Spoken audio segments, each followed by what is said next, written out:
I think the easiest way for you to start leveling up and leaning into confidence is to start holding eye contact with people, not necessarily when you're in the supermarket or whatever, but when you're having conversations. It's almost like if you want something challenging to be comfortable, you have to first be willing to be uncomfortable for like a really long period of time. Next Level Nation, welcome back to another very special, as always, episode of Next Level University, where we teach you how to level up your life, your love, your health, and your wealth. We hope you enjoyed the latest episode. It was episode number 1237. Is this keeping you broke? Make sure you check that episode out. Today, for episode number 1238, happy Sunday if you are listening on Sunday. One simple way to start building confidence. Housekeeping before we start. At some point in the next week or so, we are going to start dropping the episodes at 5 a.m. Eastern Standard Time. Nothing will change for you. The episode will still be out when you want it to, but we have some people who want to start their day with NLU, so we will start your day with you. Huge shout out to the people who suggested this. You know who you are. And we often say that you brush your teeth every day, you can improve every day. You say NLU in your pocket. I've never said that ever. Not even one time. Well, I say that. You brush your teeth every day, you can improve every day, Kev. Yes. NLU, self-improvement in your pocket every day. Yep. From anywhere on the planet. Yep. Completely free. That's right. That you do say. I do say that all the time. Many times. Okay, so now at 5 a.m. you can wake up with NLU, which I think is the best way to start your day. Just saying. I agree. I'm excited because I'll be able to listen to it on the way home from the gym. Usually I have to listen to yesterday's episode, so I understand the... Yesterday's? People. Yeah, we're in trouble. It's been a long week. Okay.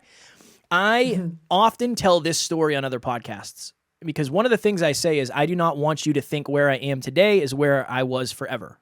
And I also don't want you to think where you are today is where you must be forever. So I went through a tough breakup. We've talked about that many times.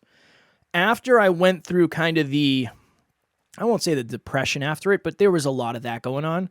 When I started to climb out of that, I said, all right, I need to get my stuff together. I want to become braver. I want to become more confident. I want to be more courageous. I'm sick of being afraid of dumb stuff. That's really what I felt. I'm sick of being afraid of having conversations with people. I'm sick of being afraid of going out in public and just like interacting with humans. I want to get better at this. So I started to force myself outside of my comfort zone. And one of the first things I did was I went to some store, and very similar to the Amy story where Amy and I went to the mall to fear chase, I literally went to a bunch of stores and just started conversations with the people that worked there. I started there. That was it. And that's where you got the idea. That's right? Where I got the idea for Amy, because I was like, oh, it worked really well for me. I enjoyed doing it. It helped. But this is the simplest thing I can say when it comes to building confidence. And here's how I know. When I walk down the aisle at a supermarket, for the longest time, if Alan and I were walking towards each other, Alan is somebody else in this example, but one of us is always looking away, looking down. There's this weird thing about holding eye contact with somebody. I think the easiest way for you to start leveling up and leaning into confidence is to start holding eye contact with people, not necessarily when you're in the supermarket or whatever, but when you're having conversations. You probably don't even know that you're looking away or you're looking down or whatever it may be, but that's a sign of confidence. The reason I like that as a first step is because it's very simple. If you go out in public, you can try it. And here's the thing. There's really no such thing as rejection. Odds are 99, well, maybe not 99, 9 out of 10 times, the other person is going to look away. So I was at PodFest 2 weeks ago, if you're listening to this, and there was a lot of long hallways because it was in a very nice hotel. It was really nice. But I'm thinking of this when I'm walking towards somebody. I try to look them in the eyes and I try to see what happens. I just picture Kev like going up to everybody like one foot in front of their face. Look at me. Look at me. Yeah. But the people who are the most confident, creeping everybody out. Who's the guy creeping everybody out? I probably was. The people who are the most confident, you can tell because they would look at you and then give you a head nod. And it's almost like, oh, okay, you're at least at a level of confidence where this isn't super weird for you. That's good. Right? And it's same for me. It's like... Did anyone run away? Nobody ran away. But there's definitely people who looked away, for sure. Mm-hmm. For sure, because that can be intimidating. Now, obviously, you don't want to like stare at somebody the entire time. There's a fine line here. Yeah, there's a fine line. But I think one of the reasons we don't pursue confidence is because there's rejection attached to it. I'm trying to think of activities that there just isn't really. Is there an opportunity for rejection? Yeah, but it's pretty small. I mean, how is somebody going to reject you when you try to hold eye contact? They're going to look away before you, most likely. So something that simple. Here's another one. And this has worked wonders for me to the point where Taryn has complimented me, and she's said, like, you're really good at conversations with strangers. So when I'm at the checkout line, I don't really go grocery shopping anymore. Usually we get Instacart or Taryn will go because that's like her thing. I do the dishes, she does the grocery shopping. We have our little split. But when I'm in the checkout line, I'm always starting conversations with the people working at the store. Just like, hey, how's your shift going? Like, they're going to answer, right? Like, I'm always thinking from the perspective of if I was behind the counter and I'm having maybe a boring day, or maybe I'm having a great day, or maybe I'm not having a great day. If somebody was to ask me how my day is going, I'm probably going to tell them. A lot, like, people are excited to talk to you more than you think. That's what I've experienced. And I've had some really good conversations with people where I just start a conversation. So that's another way is if you go in, there was I watched a video a while ago, back when we were doing more interviews, and it was the Ford method. So it was I think the title of the video was Never Run Out of Stuff to Talk About. And the Ford method was family, occupation, recreation, and dreams. So family, you can ask somebody about their family. You got to be careful with that one. I jumped right to that fourth one. Yeah, dreams. Well, that one's in there for a deeper level. But occupation, you can ask them like, hey, what's your favorite thing about this job? What's your least favorite thing about this job? Alan's question, what is something I would never know, only somebody in your position would know? You can talk about recreation. What is there fun to do around here? There's a lot of ways you can go, but it's one of those things of I don't attach a lot of my emotion to it in terms of I don't necessarily expect it to be a budding conversation. Last thing I'll say before I kick it to Alan, and this was weird. I think I told Taryn this. So Alan and I are people who, when I see somebody who is in shape, I want to compliment them. I enjoy that because I know as somebody oftentimes who is in the higher percentage of shape in a room, sometimes people assume you don't need that. Like, you don't need the love. You don't need the congratulations. So I saw this guy at Podfest, and he was jacked. Just jacked. And we had the head nod in one of the rooms. And when we were walking out in the hallway, I was like, hey, man, you're jacked. No, you're jacked. I just wanted to tell you that you're jacked, and it's clear that you put in the work, and anyone that's listen awesome. to this show is like, oh my God, Kevin, it's awesome, man. It you was had a blast at Podfest, man. It got a little weird because I literally walked away and I was like, you stupid bastard. Why didn't you start with like, hey man, what's your podcast about?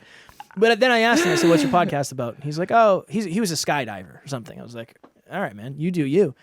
But so this is the thought behind that.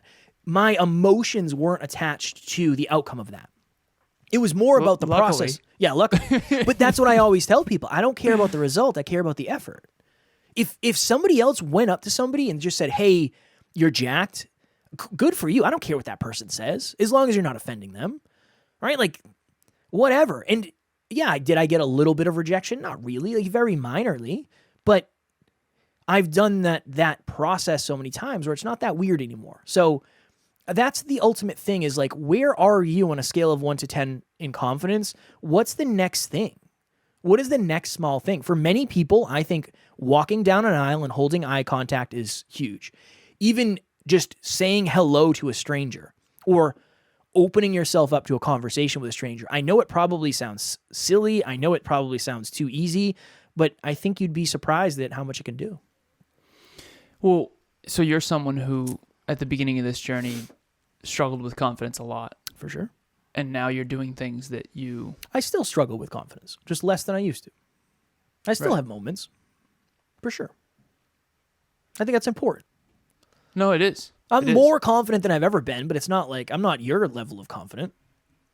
I don't know if I'll ever be that. I don't even... What do you mean? I don't know. I don't... You're a very confident human being. I don't think you think about much before you do it.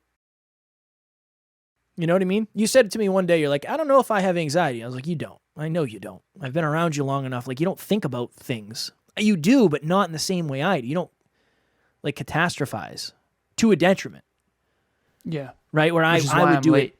it. Right. And I would do it. That's why I'm early. Like, sometimes too early. You know, I think I got to Podfest the first day like a half hour early. And I was like, oh, no.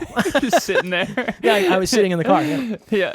But yeah, you're just a very confident human being who I don't think you care about rejection. You don't nearly as much as most humans, for sure.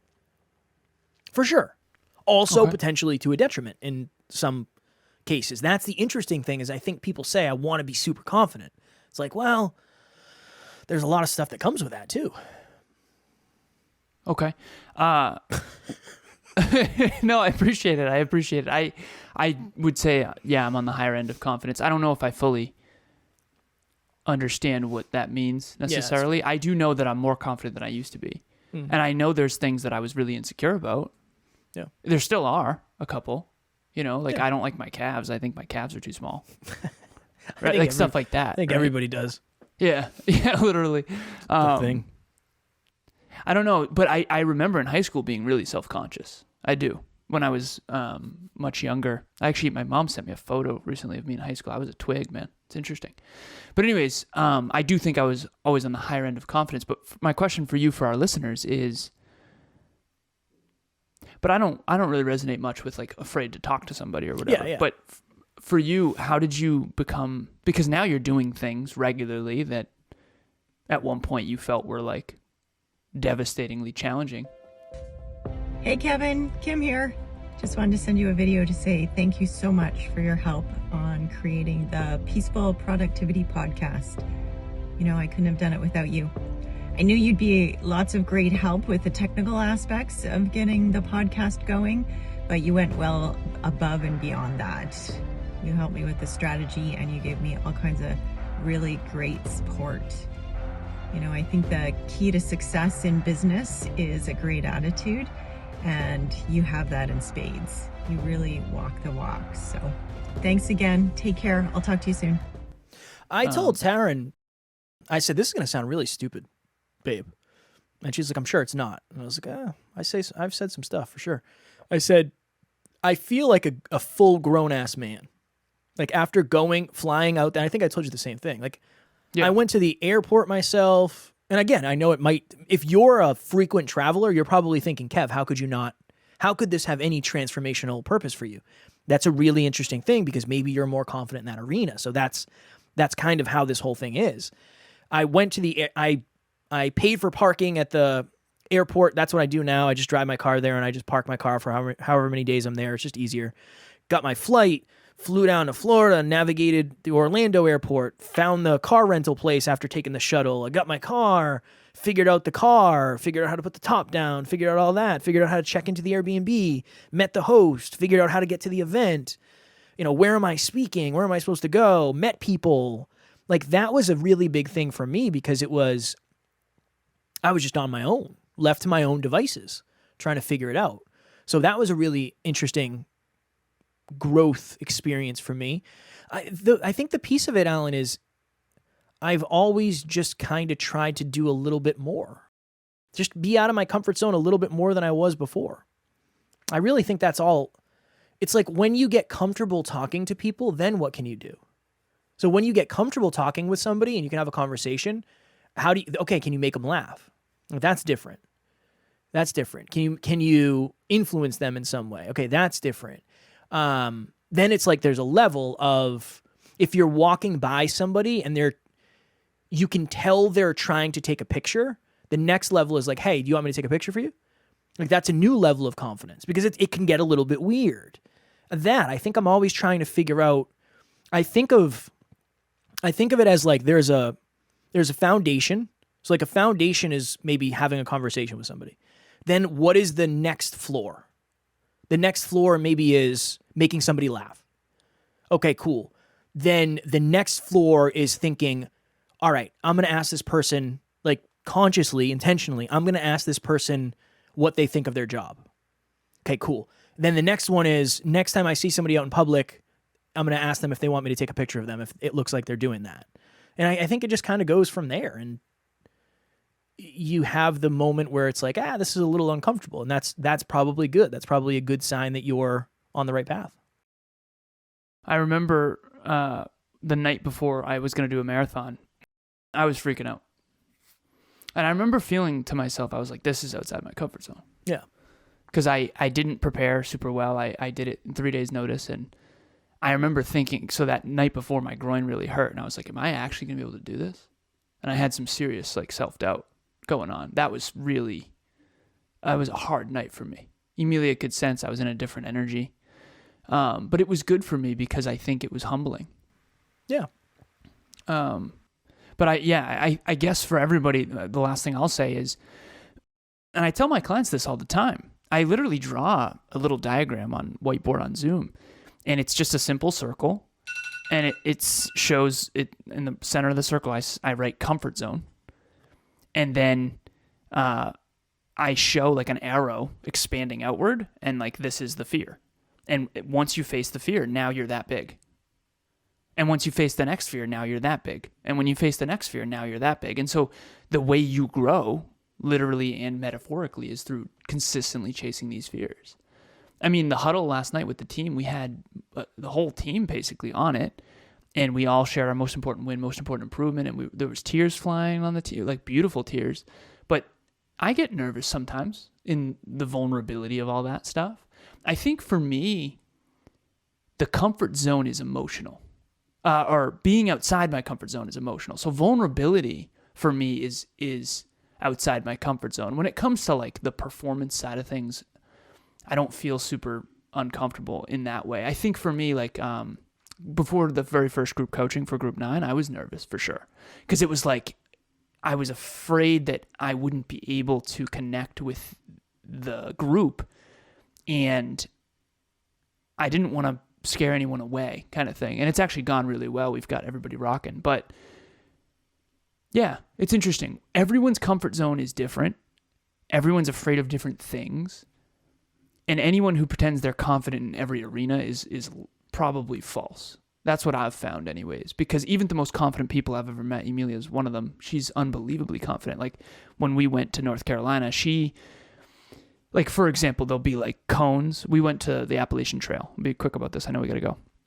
We did the Appalachian Trail, which is actually in Tennessee, not North Carolina, which are obviously right next to each other. But there's these cones where you're not supposed to go up to this top thing to see this amazing view. And it's the Misty Mountains. It was really cool.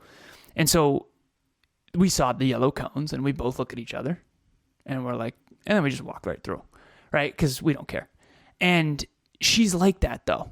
Whereas most people wouldn't want to break that rule or whatever. And the reason the cones are there is just because it's supposedly icy, and we know that it's not because we know the temperature, and we know we're not going to get hurt, and we know no one's going to police us. And if they do, that we'll say sorry, right? But she's very much not afraid of any sort of judgment in those ways. But there are times when her being vulnerable is really scary for her, right? So I think everybody has their own thing. One thing, for her is dressing really, really in fitness gear in the gym.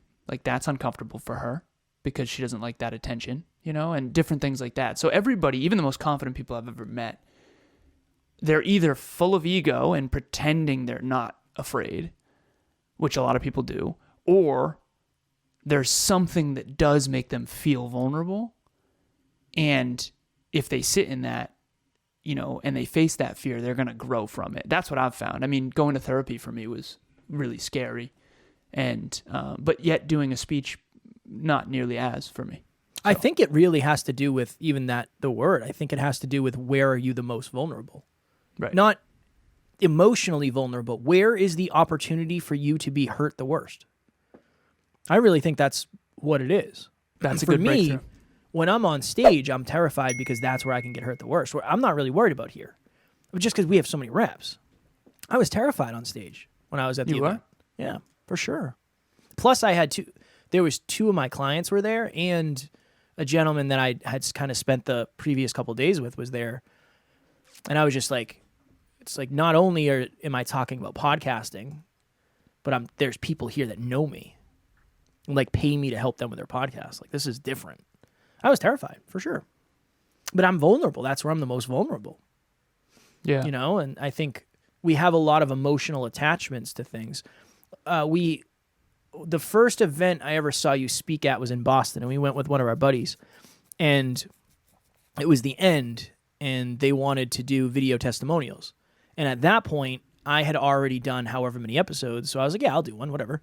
It wasn't that far. It was outside of my comfort zone, but it wasn't that far outside of my comfort zone. And I challenged our buddy to do it. I said, you should do that. He's like, I don't know, man. I was like, you got this. You're going to be fine, I promise. Like, you're way better. You're going to crush it. And so here's what happens. After that, then what do you do with that new outside of the comfort zone? Yeah. Right? That's the other thing is like if you don't use that rep again, I don't know if it stays. We ended up going to another event and I did another testimonial. And now again, I've spoken enough where I'm comfortable. You talking about Brendan, High Performance Academy? Because I remember we both did a testimonial. I forgot about that one. There. There was another one after that. One of our mentors had an event. But I was at Podfest and there was people doing interviews in the hallway. And I was like, this is the difference. I made the decision I didn't want to do it. It's not that I was afraid of them coming up to me. I'm doing something else. I'm just not interested in doing it. But that's based on 3 or 4 other reps. That's the last thing I'll say is, so this is episode, 1236, 1238, whatever it is. So it took me like 150 podcast episodes to feel really confident as a podcaster. I've only done 20 speeches maybe. Like, I don't even know how many in-person. So let's just say I've done 10 in-person speeches.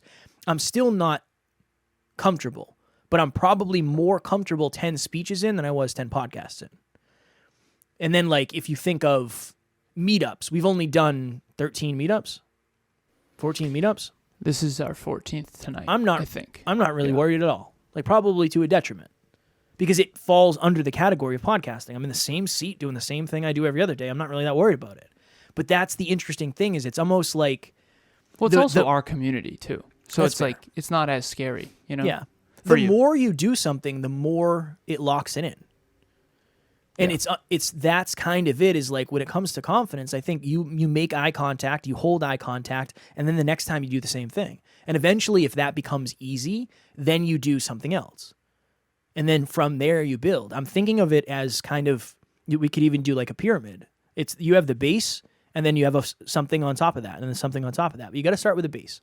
That's the goal of this episode. Exposure therapy, it's a scientific term that talks about how if you're afraid of heights, like take elevators. If you're afraid of, it's that kind of thing. And so what they do with horses, actually, they put them near the road, not to hurt them, but so they get used to cars, so that when they are on the roads, they don't freak out when they hear a truck or whatever. So it's the same idea with this. It's just eventually you do it long enough to where I remember, and I'll be quick about this. I know we got to jump. We had the team on the podcast. We used to do live podcasts, and we had the team. They did a 10-minute keynote each, and they were freaking out before it. And I remember thinking like, oh yeah, that's right. This is like scary. We do this like every day, so. For us, that's all it is. It's nothing that we haven't done thousands of times before. But here's the thing. The only reason we got to that place of comfort zone is because we were willing to go through the discomfort thousands of times before. So it's almost like if you want something challenging to be comfortable, you have to first be willing to be uncomfortable for like a really long period of time. And I think that's a good takeaway. If you have low confidence, you have to build that because so much good is going to come on the other side of you believing in yourself a little bit more. And there's not a lot you can really do in life without confidence. You have to be confident that you can, write that article or talk to that person or sell that product, no matter what your job is, Yeah. And it's something that it's not going to change itself most likely. Yeah, no. I think it'll shrink if you don't use it. Probably. That's the thing. Probably, yeah. I'm glad we did this. I enjoyed this episode very much. Fundamentals. Next Level Nation.